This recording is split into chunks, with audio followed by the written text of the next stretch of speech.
morning from the Magnificent Marks channel. Thanks for joining with the day. Happy match day, happy Saturday, just on the services, Ferry Bridge near Leeds. Just for a stop off and a quick cuppa. We're up at 5 AM, left about 6, a bit caffeine, and then we'll continue from there. But yeah, looking forward to Ipswich, first trip to Portman Road. When we get the hotel, I'm going to do another video and give us some stats. But for now, enjoy your day. Right, made it Ipswich. So just a couple of facts here. I want to just post. Last 4 times we met them was in the Championship. We won 4-0 at Portman Road. It was 2-2 at St James's Park, 3-0 at St James's Park, and then we lost 3-1 on the last visit here on the 17th of April 2017. Head-to-heads, played 51, we've won 17, drew 16, they've actually won 18. First Premier League meeting since the 16th of March 2002. 2-2 draw, a bear and sheer at St James's, and we won 1-0 down here in Nobby Solano on the 9th of December 01. Season we finished 4th. That was the season after they finished 5th. Injuries, we've got Longstaff back, Joe Linton suspended, Wilson, Pope, Kraft, Lascelles, Botman out for them, Delap suspended, Ogbene, Hirsch, Moddix, Twanzebe and Donacina out. They're 18th, we're 12th, and we could go 6th. So that was just some facts. Anyway, for a pint.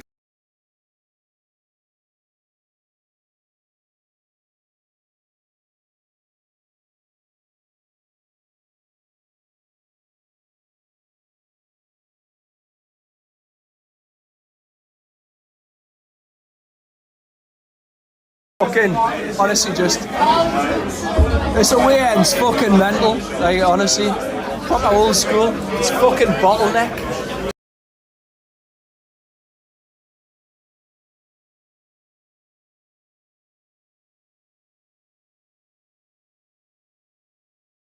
Well, good afternoon everyone, happy Sunday, happy 3 points yesterday, big 4-0 win. I come from not Ipswich, but does anyone recognise the pub over the road?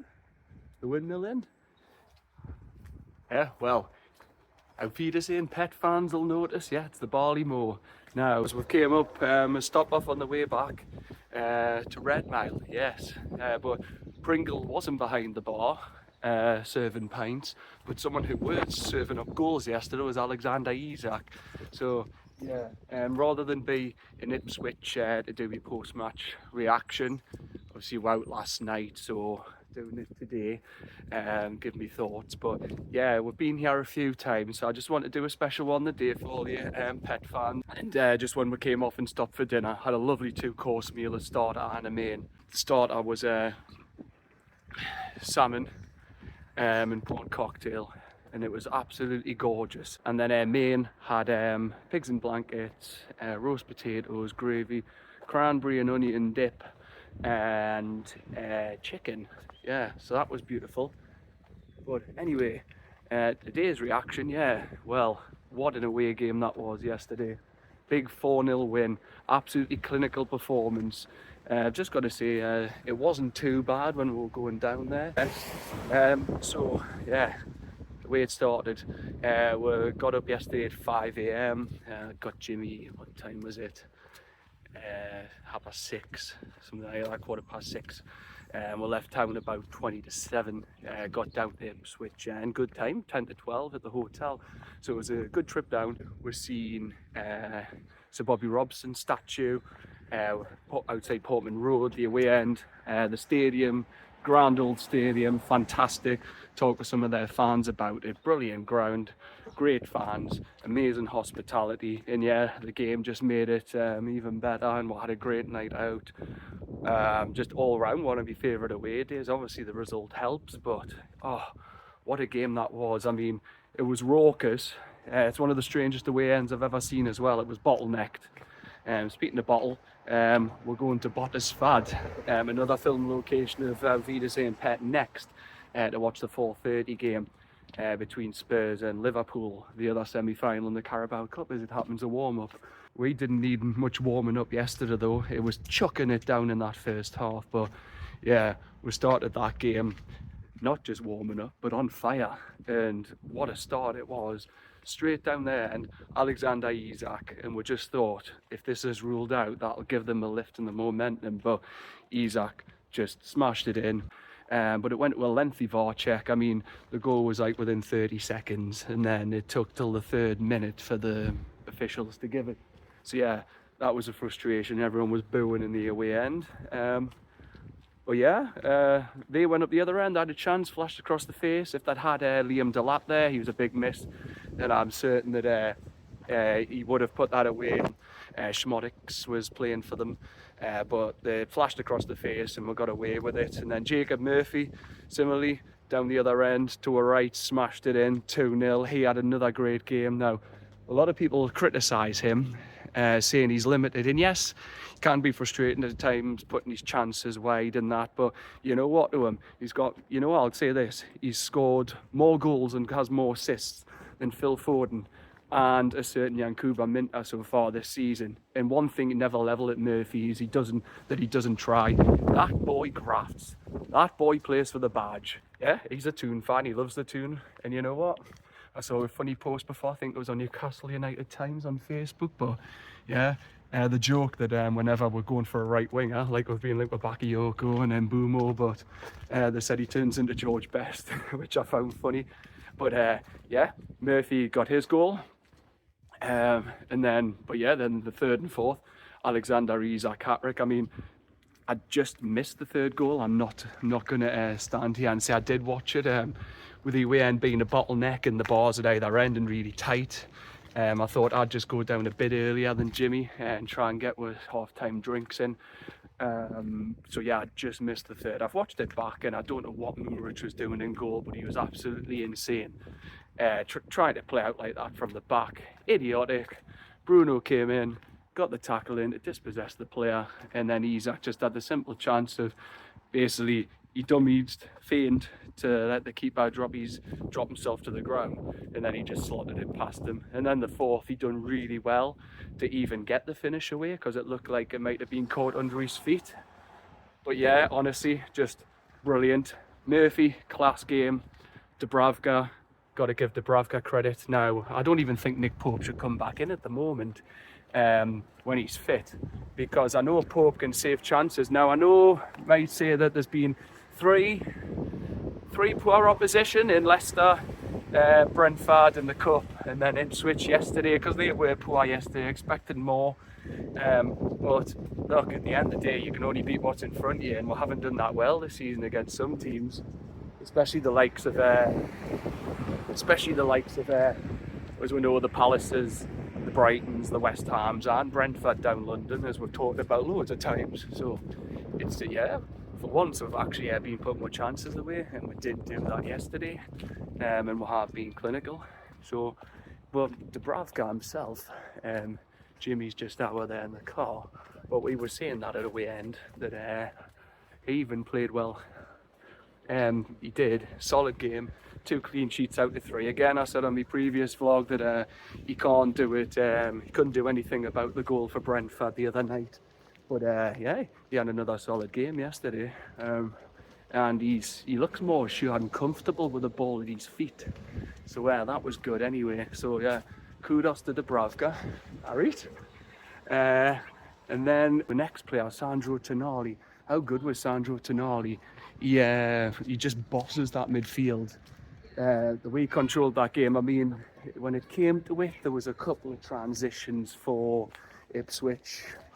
And yeah, when there was a turnover, they were breaking up the other end. But what Tonali done well was just play that 6 role to perfection. Honestly, when you see him in the flesh that close, because obviously where we sit in St James's, it's a little further back, but Tonali, he's just so quick, he covers so much ground, and he just mopped everything up. Their midfield didn't have an answer to him, neither did their attack. He was just everywhere. He was literally like a fly. He was everywhere, buzzing about, couldn't stop him. In that chucking down rain, pelting down, there he is, from Milan. Some players you might think, oh, they'd shake it. He's out there, short sleeves, so I can't even see he rolled his sleeves up. So figuratively, not literally, but he was out there and just, yeah, he was just sweeping everything up so well in that 6. And we wouldn't have won that game without him. And him and Bruno advanced in the 8, and then do the double pivot, and even with Willock playing, who did eventually go off. You've got to say, we just looked so assured. Again, yeah, their midfield didn't have an answer. And credit to some Ipswich fans that have come out and said they feel like we were best away support they've had this season. Our manager and Tyndall, Eddie and Jason didn't complain like they said it's happened in previous games to try and influence the officials. And yeah, and they said we were the best team who they've seen there this season, and I agree. In the fact that it's not even bias, it's just we were excellent. But like again, I credit Ipswich.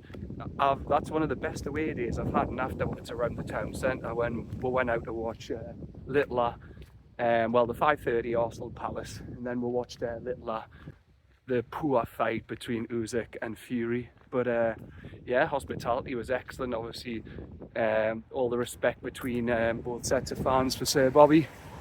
And yeah, it's just been a great away day. But yeah, it was just honestly fantastic. So yeah, Bruno and Isak were excellent in that midfield. Murphy, solid. Dubravka, solid. Got to say, it was good to see make the changes, rest some players, bring on the likes of Miley. Great to see him back. You forget how tall he is. Obviously, Alexander Isak got brought off after his hat-trick. Normally, Eddie, me and Jimmy have been joking that Eddie Howe likes to bring players off when they're on 2 goals, so never get a chance at the hat-trick, but this time he did, and oh, it's brilliant. So that moves him now on to 10 goals in his last 11 games. Now, if you include his assists, I think he had 3 assists maybe he was on. I think he's still on that, but that's like 13 goal contributions in 11 games. Well, he's at the last 11 games. Honestly, man, what a player. And that moves him up to 6th on Newcastle's all-time Premier League scorers chart. So he's on 41 goals, and he's level with Les Ferdinand, Celez, and he's only behind now Callum Wilson, Peter Beardsley, and a certain Alan Shearer. So yeah, they're on 47, I believe. I think Beardsley's level with Wilson, but yeah, and obviously Shearer's ahead in first on 148. So yeah, there we are. It's that's just how it's going at the moment. Isak's just suddenly out of nowhere popped right up on highest Premier League goal scorer chart, and soon he's going to be outright clear in second. Obviously, we don't know if he's going to stay here, whether he'll ever overtake Shearer. I'd love him to get more Premier League goals than Shearer for us, like beat his 148, but obviously it's all lifts and buts at the moment. But as it stands, Brighton dropped points at West Ham yesterday, so that moves us up to 7th. We're only, I think it's 4 points off the top 4. I think we are 4 points off 4. So yeah, it was a good day for her. Obviously Villa beat City in the early 12:30 game. We watched that again. Another City 1 win in 12. We're now 1 point behind City. That's madness. But yeah, it was a big week. We need to do well, and that's 3 wins. We're into the semi-finals of the Carabao Cup. And yeah, we'll be mobile. So now we'll move on to Boxing Day. Massive game against Aston Villa. Again, they've found a bit of form lately. It helps them a bit that the final 2 Champions League group games with the new format weirdly is until January. So yeah, brilliant away day. So I'm just going to wrap this up in a moment and get back in the car. I'm going to go along to Bottisford to watch, like I said, the 4:30 game between Spurs and Liverpool. But yeah, just for you before we leave here. Like I said, had that lovely start and main, and just a pint of Coke with us driving back to Newcastle. Just got to say this before we go, for pet fans, there's the windmill once more, the Barley Mow. But unlike Isak, who delivered yesterday, Pringle wasn't behind the bar today delivering pints. But anyway, for now, I'll wrap all this up when I get home tonight to complete the pre, during and post-match reaction. But for now, from me, Red Mail Nottingham, bye-bye. Me again, we're now in Bottisford. I just want to make a quick correction to the earlier video though. I said we're in Nottinghamshire, I wasn't, it's Leicestershire. So if anyone from that area, if you're watching, don't get on me back, I apologise. So yeah, anyway, back home. Took a little bit longer than expected. Well, we did stop off, like I said, in Leicestershire earlier. But then we were feeling a little tired, so didn't bother watching the 4:30 game. Now, I saw it ended 6-3 to Liverpool. I mean, Spurs, I just don't get Spurs. They're just mental. I mean, it's good for us. I'm happy the Liverpool won, because then that means it keeps Spurs below. Man U getting slapped 3-0 at home. Bournemouth have won their 2 consecutive seasons 3-0. I hope we do that when we're down there a week tomorrow. That'll be hilarious, because they went, oh yeah, Ahmad's the next big thing. 6 months ago, it was Manu. So yeah, that's funny. So they're both below it. Bit of a tricky drive back. The wind was a nightmare, especially after coming out of Leicester. All the way up to really... Basically, when we got past the Metro Centre, that's when it kind of died down. Honestly, they were just getting blown, cars getting blown like, well, lorries inside lane to the middle lane, and then cars in the outside lane were swerving like into the middle lane. Honestly, it was a joke, but I'm just glad we're home safely. Got back about 7:30. Let's sum up yesterday.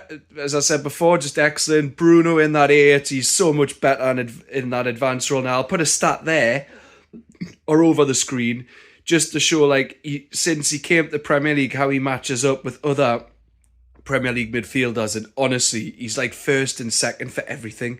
He's just, honestly, the guy's ridiculous. I mean, the pressing for that third, I know I said I missed it, but watch it back. Like, the pressing to run from where he did, like, he was like in like that middle third or a third the way out. He saw that far out, and then he just ran in and pressed. And then Isak got the goal. I mean, fantastic. The Tonali, just brilliant. Tonali and that number 6 role, just fantastic, honestly. Like, just that Bruno Tonali combo is just working perfectly. I posted just before, Strictly Come Perfect. You could say Bruno Tonali, but fantastic. Just like, I'm sure it was like Schmodix, I think it was. Where right in front of us, our right hand side, he tracked him all the way back and won. That's just one example. Then he's passing, like, with football as well, that one-touch move. Tonali was involved in that. It's Tonali, then it was to Hall, then it went to Gordon to Isak, back out to Hall, and Bruno headed it off the post. I mean, that move, if that had went in, that was fantastic. Or Bruno's like pass where he just hit it first time, like, I'm sure it was like the volley outside of his foot that went wide for Gordon. Like, honestly, man, them two were unplayable all game. But again, credit to Bravka. That save he done when the scorelines were a bit close. His passing looks more short than Pope, so he deserves to keep his spot. I know I've been a critic of him, but he does. And then I've got to obviously give credit to Jacob Murphy now. I know he doesn't get the assist for the first, but he put the cross in, which looked for Willock and came to Isak. The assist again for Isak's hat-trick. That back heel, honestly, he's just in some form at the minute, so long may it continue. As I hope Ipswich stay up. From when we drove down there, gone to the town centre, well, went to the Kingfisher first. Fans were great in there. Then they were great before the game, talking about the stadium. So Bobby, as I've said, and then afterwards we're seeing them in the pubs, in the Shamrock, the Cock and Pie, Revs. They were great all night. Such a good fan base. So welcoming, so hospitable. And obviously, yeah, the Bobby connection's there, but they were just great. And it's nice to see the compliment saying we were the best, again, away team. And support as they've seen this season means a lot.